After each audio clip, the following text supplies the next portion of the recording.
Good afternoon. Welcome to everyone. Well, so today's event, as I was trying to kind of organize this event, I've been doing this a long time, folks. We have been doing it a long time.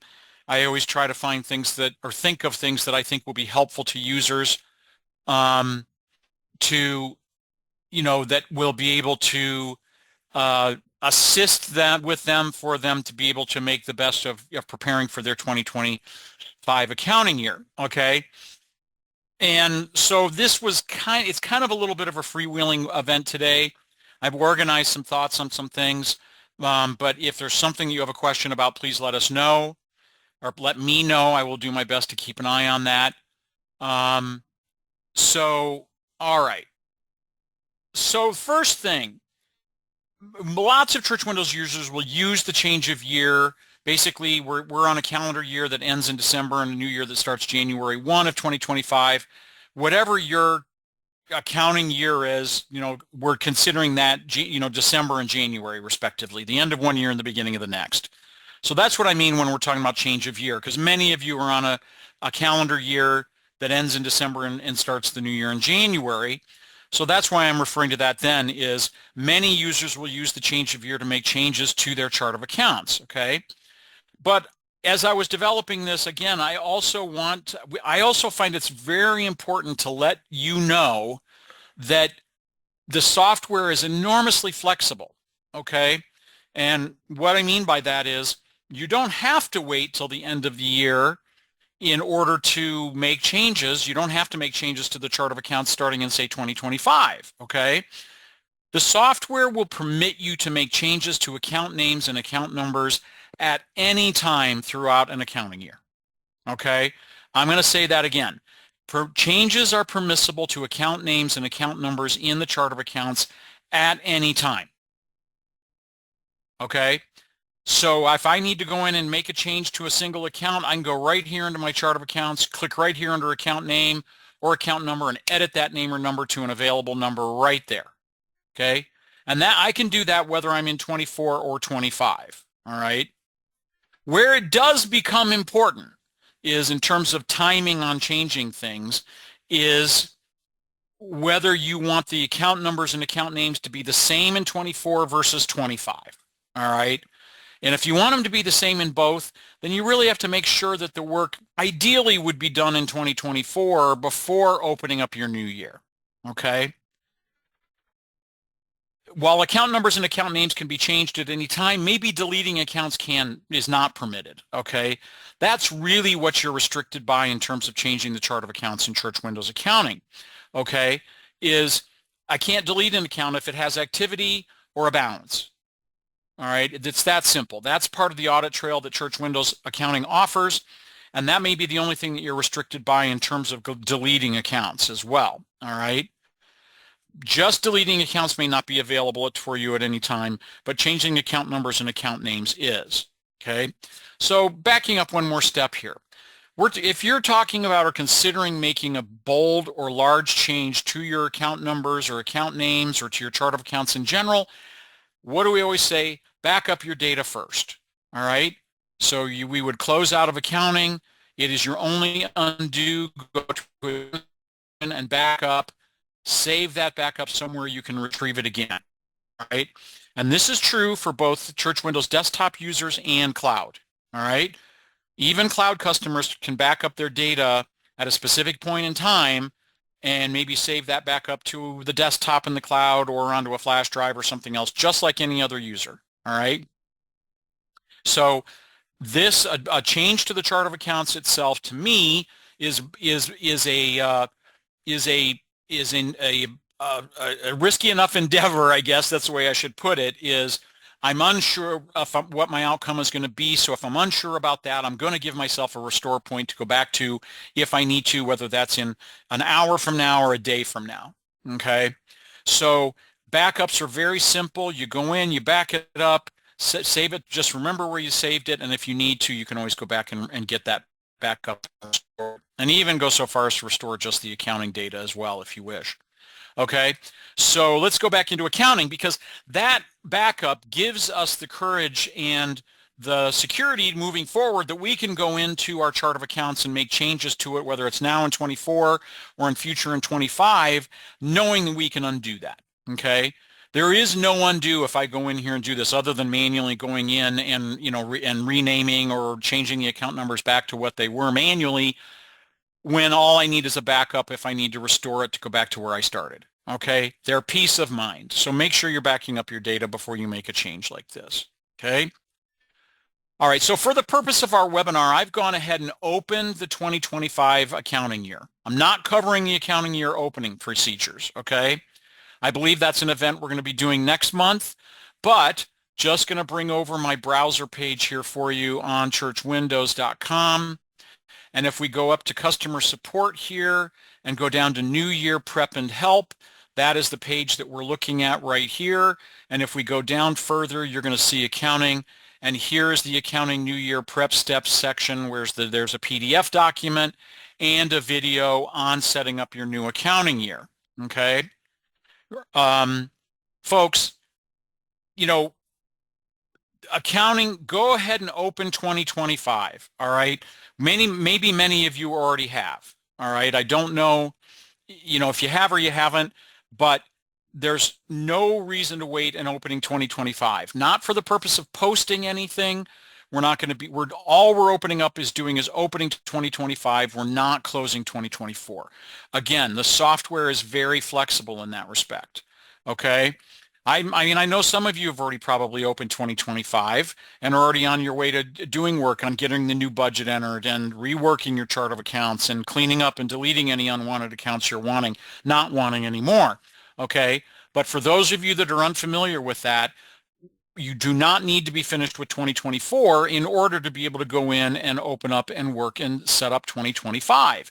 You're not, why do we want to be kind of behind the 8 ball, as it were, and hurried and rushed to be able to get the 2025 year ready when we can have it open now and be plenty prepared for that, okay? So use those instructions out there under the Resource Center, under the New Year Prep and Help page. Get that new year open for 2025, okay? You can go back and forth and work back and forth between years, and I can go back into 2024 and make changes to the chart of accounts there. I can even go back in and delete accounts, all right? Where, again, the line kind of gets drawn in terms of where you can change and what you can change is as soon as that first transaction gets posted in 25. As soon as I post that in 25, unless I have a backup, that year's open, I can't do anything to it. I can't recopy my chart of accounts. I can do nothing, okay? I'm stuck with it, all right? The only undo you have is a backup.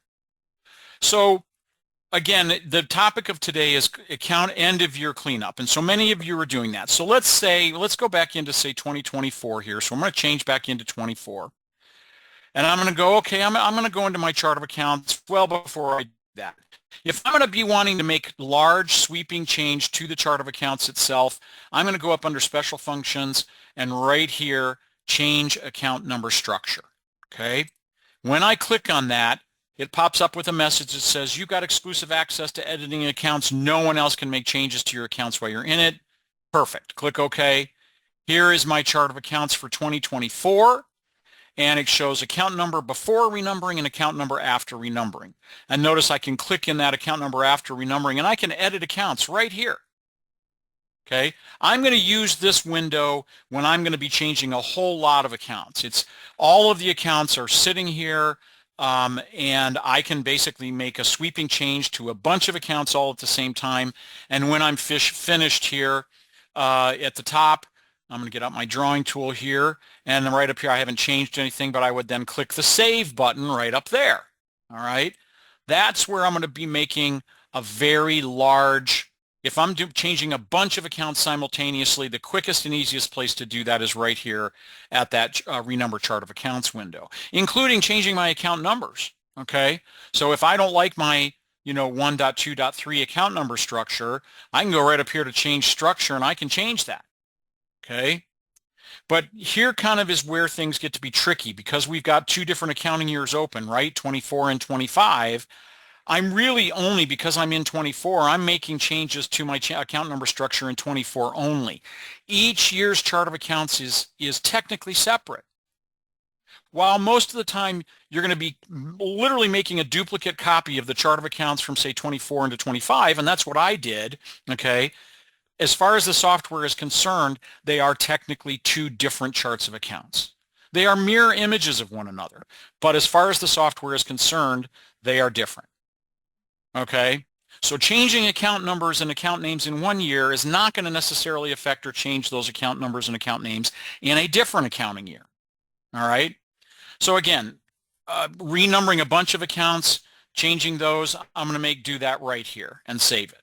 But if I've only got a couple of accounts I'm going to change, basically I'm going to go right here to say my chart of accounts in the center under manage accounts, and I'm going to go down here and I'm going to go, okay, here's my handbells expense account, okay? So I'm going to go, okay, I don't like that 440, 405, 540, 405. I want to make that 540, 400, okay? So I backspace that, click right there, and I change that account number, okay? So it's now changed it, and it shows now the new account number 540, 400, and if I go up to my handbells income, I think that now corresponds with that, and sure enough, it does. Okay, so I've got some continuity now, but I've only changed this in 2024. All right.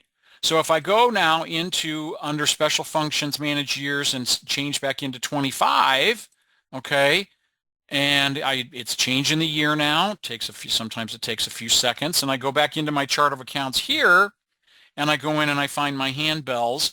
Notice handbells expense still shows 54405. Okay, the old account number. I can manually change it here like I did before, okay?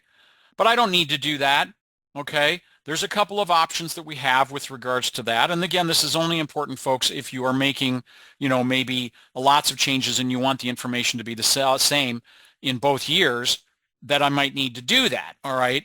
Here, though, it doesn't disconnect them even though they don't have the same account numbers.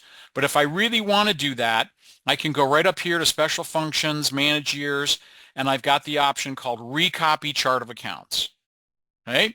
So if I click on that, it brings up and it gives me two options here. It says delete January through December 25 and recopy the chart of accounts from 24. Okay?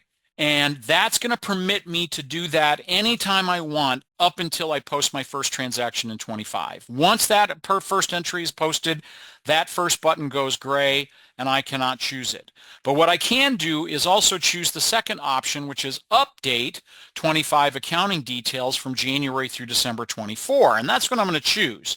I could recopy the chart of accounts. It's kind of 6 1/2 dozen of the other at this point.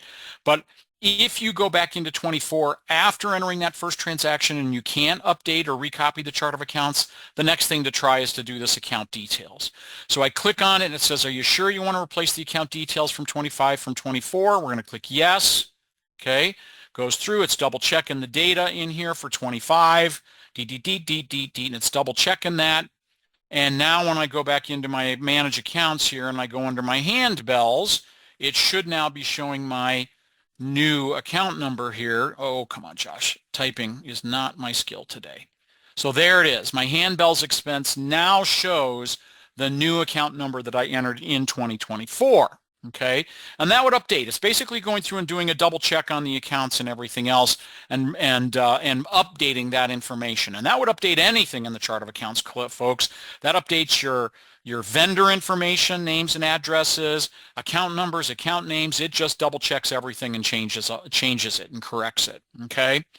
Again, what it's not doing is it's not recopying the chart of accounts, because once you cannot do that, there's an audit history that the software is preserving or hanging on to. Okay.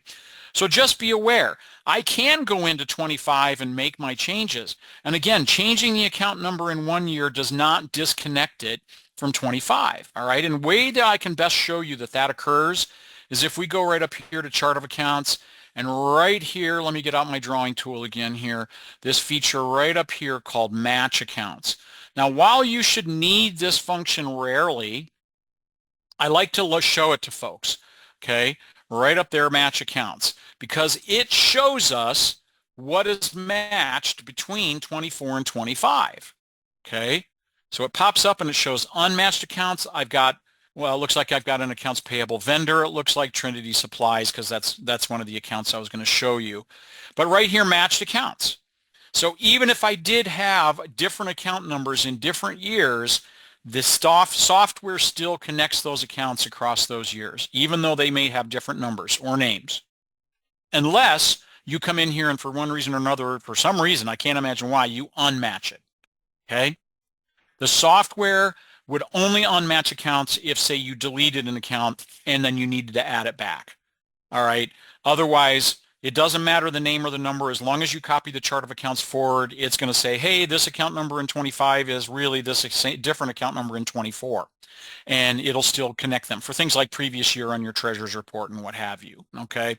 Again, folks, you should have very little need to go into this match accounts between years function in the software, but I just want to show you that it does connect the accounts across years, whether they have the same number or not. Okay. And it can, and it does. Okay. So even if I had not updated those accounting details. The other thing that we had kind of talked about or said that we would cover in this. So folks, you do the work that you need to do. Okay, the software will help you and your backup will be peace of mind and allow you to go back to where you need to if necessary. Deleting accounts. Okay, again, timing is each year's chart of accounts is separate. So when I'm in 25, okay, and I go up, and I tell folks, you might be surprised at what you can actually do in terms of cleaning up your chart of accounts in 24, even after my new year is now open. Okay, so if I go back up to 24, let me go back to 24 here. There we go. And I go right up here to, he says, waiting patiently, special functions, manage years, delete unused accounts. Even with 25 open and where we are November 20th of 2024, here are all of the accounts that Church Windows Accounting sees as permissible, are permissible to delete in 24. Okay? So right here, I've got preschool vendor 1, preschool vendor 2, preschool vendor 3. I don't need those accounts anymore. They're here. There's no audit history in 24 for me to worry about. I copied the chart of accounts. There's no audit history in 25 I need to worry about. And I can simply go down the list and delete those selected accounts. What's not here are accounts that have activity in 24. Okay? There are not accounts that have no activity in 23, technically. It says here accounts that have no activity in the past 2 years. It doesn't mean I can't go in and delete them again, but that's what this delete unused accounts. And there's a video, folks, out on the Resource Center page on deleting accounts and cleaning up your chart of accounts or deleting unused accounts as well. Very powerful window. But if I go in and I now check these 3 preschool vendors, and I click delete selected accounts, it removes them only from 2024. Okay? If I go back into 25, those accounts are still there. So you have to decide which year are you going to delete those in, because that determines what then you need to still do after that's over. Okay? So I can now, well, they should be gone now. Let's go back into our accounting, manage accounts here in 24, and let's try putting in preschool. Yeah, there's no preschool vendor account in there anymore for that. But now when I go back into 25, I may have to go in and let's change to another existing accounting year. Go back in here and I go back into my chart of accounts. Those vendors should still be in the chart of accounts, because deleting accounts from one year does not delete those same vendors or same accounts from a different accounting year. It's a very common misunderstanding about the software. It was, well, aren't the accounts global? No. Deleting accounts in one year does not delete those same accounts from any other accounting year. So let's go up to Special Functions, Manage Years, and delete unused accounts again. But I'll bet that those vendors are going to be there. They are. So I'd have to delete them there, or as we had earlier learned, I can go back up to Special Functions, Manage Years, and let's choose Recopy Chart of Accounts. And this time I'm going to actually choose if it'll permit me the recopy of the chart of accounts, because I technically have changed some accounts as well. But I haven't posted any transactions, so I can click on that. And it'll say, are you sure you want to recopy the chart of accounts? Yes. So it's now deleting, and now it's asking us, do we want to copy the budgets from the prior year? So I can say yes to that, okay, or no if I want to re-enter them from scratch. It's your choice. Okay, so it's now recopying the chart of accounts over with those vendors now gone.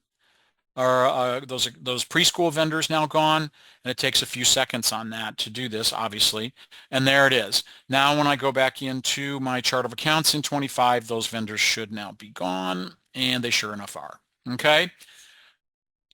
Folks, deleting accounts. It's really important to maintain that chart of accounts. All right. Why do we want to keep accounts that we haven't used in years in the software when there's no need to do that? Okay. Um, Budget amounts. We're in 25. I'm running short on time here, folks, so I want to kind of get moving along. I've copied my budget from 24 into 25. All I'd have to do if I want to amend or edit those is go back into budgets and budget, and here are all of my accounts. Oh, he said, waiting for it to open. There it is. All right. So my loose offering income is budgeted and my general tithes and offerings. And so I go, okay, my general tithes and offering budget is going to change. I'm going to click on annual and it's going to take a second here. And I can now click in here and go, all right, we're anticipating another $3,000 or $4,000. So we're going to put in $322,000. And when I click on that, it now automatically auto distributes that across each one of the months. I can just edit the budget. I can also come in here and go, okay, handbells, we didn't budget for it last year. We're going to budget for it this year.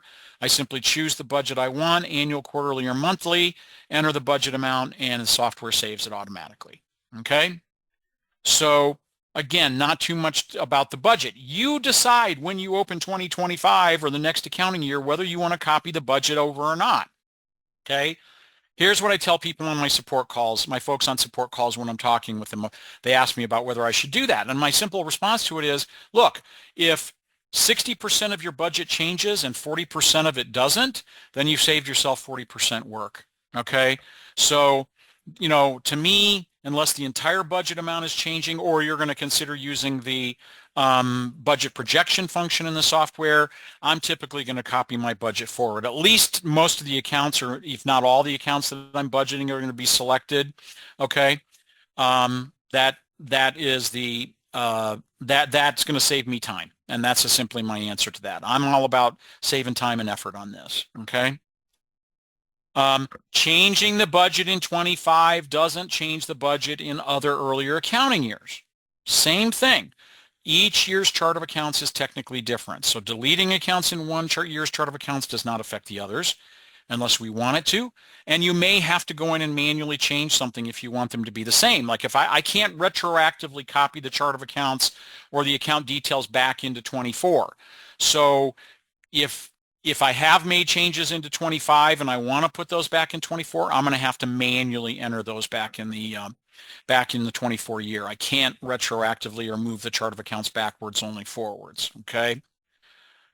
Okay. Few minutes left. The final thing I want to talk about is under pay bills, vendors, cleaning up vendors. Vendors can be deleted from under that delete unused accounts feature, folks, where we were before as well, right? So if I go up to special functions, manage years, and delete unused accounts, and I click on my account type column over here, I've got liabilities and income and expenses.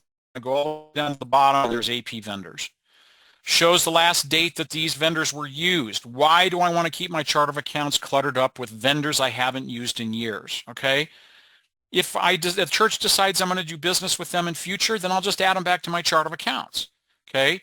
But deleting these here does not affect any other accounting year. The one thing that prevents folks or gets in the way most of all is balances. If I go into pay bills here and I go to say quick pay at the top, let me get a date change here because it says I'm in 25 in accounting. Right up here under quick pay and view vendors with the balance, want to check this, okay?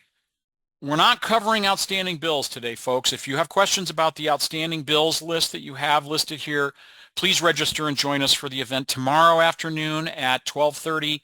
I will be going over cleaning up outstanding bills on that particular event. But this is different. A balance in a vendor account may not be the result of a bill, okay? Like in our case of our, like say, crop walk or Let's see here, disaster relief recovery. Okay, those we would probably consider pass-through monies, and those would be brought over from donations. But basically, in addition to looking at your outstanding bills list, you also want to be paying to the vendors with a balance list, because maybe there's something that I need to pay out of here. Okay, I would look at this and go, hey, do I need to write a check for crop walk or to disaster relief, whomever that vendor or payee is, American Red Cross or whatever, okay, to pay that out so I can clear out this account balance, okay? If you go, well, I've already paid that, you might want to look into why it's still showing a balance. Maybe you entered a bill for it when the balance was already there, but you got to forensically investigate it and find out why. And if you don't need the balance, then you're going to post a journal entry to debit that vendor and move that balance back to a fund, probably. Okay. Run the general ledger for a particular vendor in a year that you have a question about, like you would with any other account, to try to find out what happened. All right. The general ledger is your best friend that way. It is certainly me as a technician who supports this software. So I'd go in and look at my crop walk vendor or liability and look at it and see, why am I still showing a $715 balance? Maybe I had entered a bill when I didn't need it. Maybe I had gone online and posted an EFT payment to them and neglected to enter it in church windows. But until you look, you don't know. But if I decide, oh, I just want to clear out the crop walk balance, I'm going to go up to journal entry, transactions, other, and journal entry, and I'm going to debit that crop walk vendor or liability account. I'm going to credit that $715 back to my general fund or operating fund or wherever it can be used for something else. Okay. Again, you've got videos and documents out on the Resource Center page, folks, on posting journal entries. And transfer transactions up there. Let me take a quick look at my notes here. With a minute left, folks, I would say best piece of advice I can give you is get working on that cleanup now. See what you can do in 24. You may be surprised. Make a backup to give yourself the peace of mind and get that new year open. It's going to be the way that you're going to be prepared quickly and fast and be ready for the new year when it gets here and you need to begin posting transactions. All right, folks, I have gone on. I'm going to go ahead and end my topic for today there.